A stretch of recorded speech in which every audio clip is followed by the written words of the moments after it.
Hello everybody, it's Shakes. Hope you guys are having a fantastic day. Today I'm going to be going over how to improve your aim overall in FPS games. Now obviously aim is a very big factor in how good you are in a lot of FPS games, and the majority of a lot of games coming out these days is FPS games, so if you want to be good at PC games, you're going to want to have pretty good aim. And having that in mind, I've made videos before on how to improve your aim in specific games. For example, like Counter-Strike, I've made a video on that before, but I personally play a lot of different games like Apex, like COD, like Overwatch, and I want to have my aim and my aim skills be transferred over, so overall I need something that's not just specific to one game. I need a program to train my aim skills elsewhere. So yeah, with that in mind, I'm going to show you guys an entirely free program that will improve your aim day by day. If you practice with it just a few minutes each day, you're going to become a way better aim player by the day. And yeah, without further ado, the first thing you're going to want to do is subscribe to my channel. I'm just kidding, you don't have to do that, but it's good luck. Just kidding, there's no luck involved with this, but why not?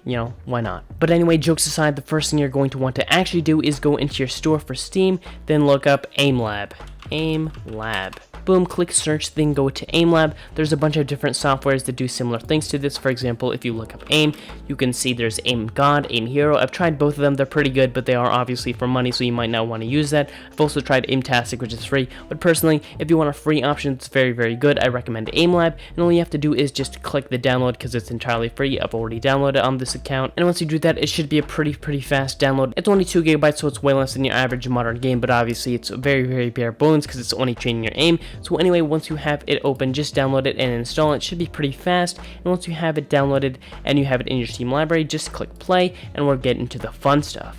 So as you can see, while we're opening it up, it says very early access, and what that means is that it will have bugs. Personally, I haven't encountered any in my time playing, but you may, so I might as well just give a fair warning for that. And once you have it open, it's going to ask you to log in, and you can play offline. It does work perfectly well, but if you want to track your scores, if you want to kind of make progress and look at what you've done before, I'd recommend getting an account. It's really easy. Just click register, and it's going to be pretty fast. Your email, your username, and then your password.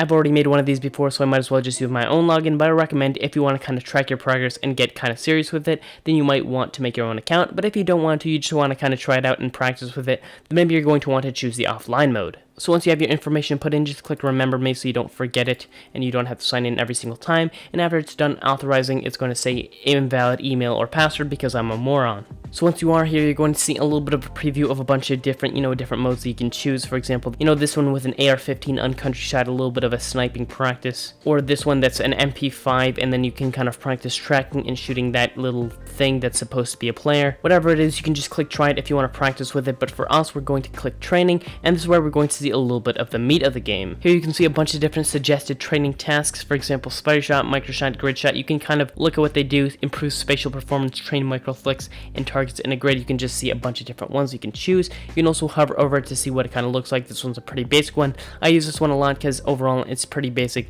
but it does definitely improve your aim and your ability to flick and ability to hit shots on time. And then if you scroll down, there's a few other ones, 360 enemy tracking, because obviously it's a little bit harder to track people when they're across the screen or behind you, for example. And then it gets a little bit more complex with ones like capacity, where it's visual, attention, and memory, so you kind of have to remember which one is out of place. Boom, the blue one, I was a little bit slow, maybe I wouldn't be very good at that one, but that's what it's here for, it's to practice. So yeah, we'll get back to this tab in a little bit. You can click custom, and then you can choose your custom tasks, weapons, playlist, graybox, and workshop. I personally use custom weapons, for example, because you can customize everything from appearance to recoil, spread firing rate, for example. And this weapons feature might be very useful for you guys as well, because if you're used to playing Apex, where they have very specific kind of fire rate, for example, then you can kind of configure the fire rate to be similar to that. The spread, the fire rate, all those things is kind of good to customize a weapon to be, so you can kind of have a little bit of practice for when you actually have to use those kinds of weapons. Obviously, that's not entirely necessary if you just want to practice your raw aim, but on the other hand, if you really want to configure the weapons to feel exactly how they would be in an actual game,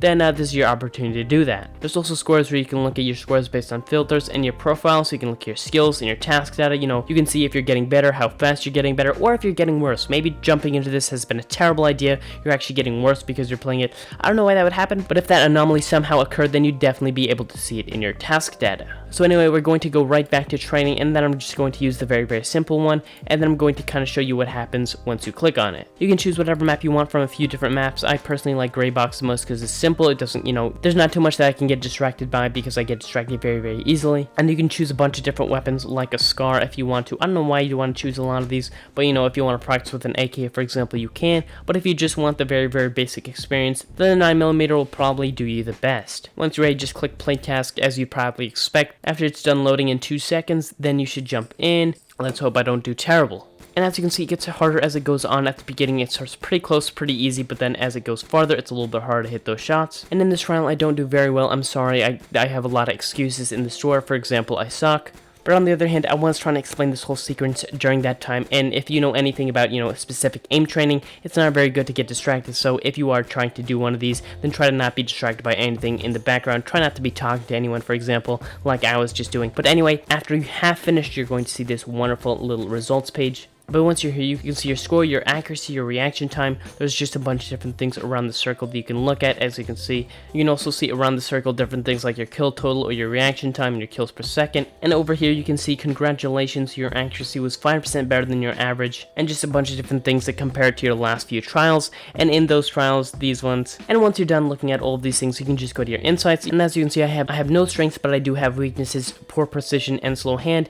And this isn't just meant to diss you, it's kind of explaining what you did bad. It's just kind of looking at your gameplay and seeing what you could do to do better. For example, it's saying try more precision mode tasks, and as for slow hand, it says play more speed mode tasks such as spider shot speed, reflex shot speed, or motion shot speed. So you can kind of look at those things and kind of look at what your weaknesses are and how to improve them through playing various different training events. And once you've finished crying about how you have 0 strengths and you only have weaknesses, just go to your advanced tab. You can see a few more different stats about how bad you are. And once you're crying about how you have a 33 error signs, you can go to your visualizations and kind of decipher exactly what this means. I don't know what it means. Probably means something that's pretty simple, but someone like me that's a complete moron can't figure out. So kind of just look at this if you understand what it means, and you can kind of figure out maybe your reaction time is worse in specific areas, but overall, that is the point. Then you can go to the leaderboard and compare to other people to see what they got compared to what you got, and see how bad you are in comparison to other people, so you feel even worse. And once you're done with that, you can just click escape or click the exit, and then boom, you are back to the start,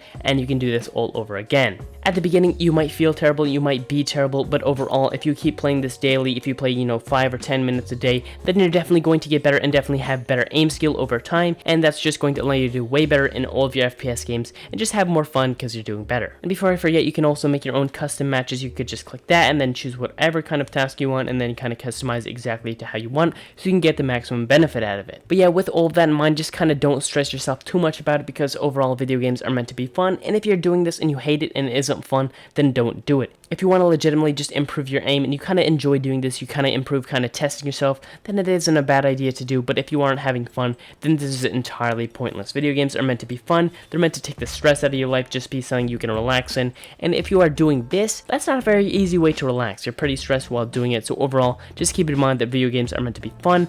And if you're just stressing yourself out about getting the best score or getting better aim, then you're kind of missing the point of video games overall. So just kind of keep that in mind, try to have fun. And yeah, thank you guys all so much for watching. It means a lot that you checked out my video. Hope you guys are staying safe and healthy and happy. And yeah, like the video if you liked it, subscribe if you want to, and I hope to see you in my next video. Peace.